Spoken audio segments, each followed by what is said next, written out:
আসসালামু আলাইকুম প্রিয় ভিউয়ার্স, কেমন আছেন? আশা করি সকলে ভালো আছেন। ভিউয়ার্স, আজকের ভিডিওতে আপনাদেরকে দেখাবো আমরা যে কোনো একটা ডকুমেন্টসকে জাস্ট ওয়ান ক্লিক করে আমরা কিভাবে এটাকে পরিষ্কার করতে পারি, একদম ক্লিন করে আমরা কিভাবে প্রিন্ট করতে পারি সেটা আজকের ভিডিওতে আমরা দেখাবো।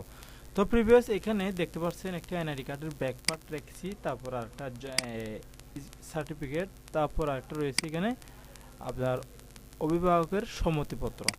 তো এগুলা অভিভাবকের সম্মতিপত্রটা একটু খেয়াল করুন, উপরের দিকে দেখতে পাচ্ছেন একদম কালো রয়েছে, তাছাড়া আবার নিচে দেখা যাচ্ছে একটা একটা কালো কালো করে একটু দাগ রয়েছে। তো আমরা এগুলা দূর করব। তারপরে প্রিভিয়াস এখানে এনআইডি কার্ডটা আমরা পরিষ্কার করব। যদি আমরা এরকমভাবে প্রিন্ট করতে যাই তাহলে আমরা অনেক সময় এটা কালো হয়ে যেতে পারে, যখন প্রিন্টটা সুন্দর আসবে না। তো আমরা চাচ্ছি এটাকে একদম ক্লিন করে প্রিন্ট করতে চাচ্ছি। তো প্রিভিয়াস সেটা কীভাবে করা যায়, সেটা করার জন্য আমরা প্রথমে কিবোর্ডটিকে কন্ট্রোল এল বাটনে ক্লিক করব। কন্ট্রোল বাটন চেপে ধরে আমরা এল বাটনে প্রেস করব। প্রেস করার পর আমাদের সামনে দেখতে পাবেন এরকম একটি লেভেল, ঠিক আছে? তো এই লেভেলটা আমরা একটু কাজ করব। তো কাজটা করার জন্য সেটা হচ্ছে এখানে দেখতে পাচ্ছেন, উপরে দেখতে পাচ্ছেন আরজিবিতে থাকবে। তো তাছাড়া এখানে রয়েছে সাইডে তিনটা আইডোবার টুল রয়েছে, এগুলোর একটা নির্দিষ্ট নাম রয়েছে, সেট ওয়েট পয়েন্ট এটার নাম। তো এখানে ক্লিক করলাম। এখানে ক্লিক করার পর আমরা যে আমাদের এনআইডি কার্ডটা আছে সেখানে চলে আসলাম। এনআইডি কার্ডের উপর একটা ক্লিক করলাম। দেখুন তো একদম আমাদের এটা ক্লিন হয়েছে কিনা। আমি শুধুমাত্র একটু ব্যাকে দিয়ে আপনাদেরকে আবারও দেখাই, একটু ব্যাকে যাই। আমি প্রথমে এই আইডোবার টুলে ক্লিক করলাম, সাইড ওয়েট পয়েন্টে। তারপর আমরা এখানে আইডি কার্ডের উপর আসলাম, এখানে এসে নির্দিষ্ট একটা পরিষ্কার একটা জায়গাতে ক্লিক করলাম। ক্লিক করার সাথে সাথে আমাদের আইডি কার্ডটা একদম ম্যাজিকের মতো করে ফ্রেশ হয়ে গেছে। ওই যে আগের যে আবর্জনাগুলো, যে কালো ব্যাকগ্রাউন্ডের ছায়াটা চলে গেছে।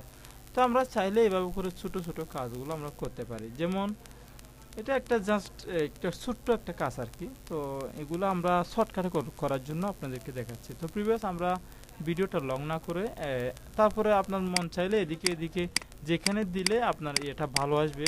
যদি দেখুন তো আমি এখানে দিলাম কীরকম হয়ে গেছে, এখানে দিলাম, এখানে দিলাম। যেখানে দিলে, যেখানে আপনি প্রেস করেন এই আই বাটনটা, সেখানে আপনার আইডি কার্ডটা পরিষ্কার হয়। তারপর আপনি ওকে বাটনে ক্লিক করে দিবেন। তো আমার এটা দেখানো শেষ। আর একটা রয়েছে অভিভাবকের সম্মতিপত্র, আমি এইটার মধ্যেও প্রেস করতে চাই এইভাবে।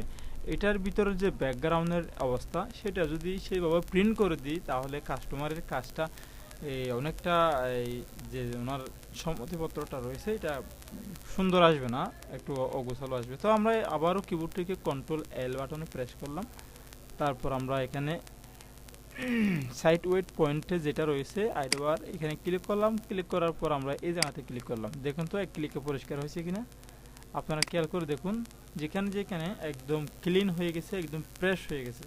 এগুলো আসলে ম্যাজিকের মতো দেখায়। তো প্রিভিয়াস আমরা যদি আমাদের লেখাগুলো একটু সাদা হয়ে যাচ্ছে তাহলে আমরা এইখান থেকে আমাদের এই জায়গাতে এখানে দেখতে পাচ্ছেন, এখান থেকে একটু এভাবে করে বাড়িয়ে দেবো। আমাদের যে লেখাগুলো রয়েছে এগুলো আরও কালো হবে। তো প্রিভিয়াস আমরা এটাও দেখালাম। তারপর আমাদের যে সার্টিফিকেটটা রয়েছে এটা যদি করতে চাই, এগুলো আসলে অনেক সময় প্রিন্ট করতে গেলে একদম কালো বড় আসে, সেই জন্য আমরা কিবোর্ডটাকে আবার কন্ট্রোল এল দিয়ে এখানে ক্লিক করব। তারপর আমরা এখানে ক্লিক করব, একদম পরিষ্কার হয়ে যাবে, ক্লিন হয়ে যাবে। তো প্রিভিয়াস আমরা চাইলে এভাবে করে আমাদের যে ছোট ছোট কাজ রয়েছে, অনেক সময় এরকম ডকুমেন্টস প্রিন্ট করতে হলে আমাদের এই কাজগুলো, এই টেকনিকগুলো অবলম্বন করতে হয়। আসলে আপনাদের যদি এই ছোট্ট ভিডিওটি ভালো লাগে অন্ততপক্ষে আমাকে একটি লাইক দিয়ে ধন্য করবেন। তো পরিশেষে ছোট্ট চ্যানেলটি সাবস্ক্রাইব করবেন, পাশে থাকা বেল আইকনটি ক্লিক করে আমাদের চ্যানেলের সাথে থাকবেন। আসসালামু আলাইকুম ওয়া রাহমাতুল্লাহি ওয়া বারাকাতুহু।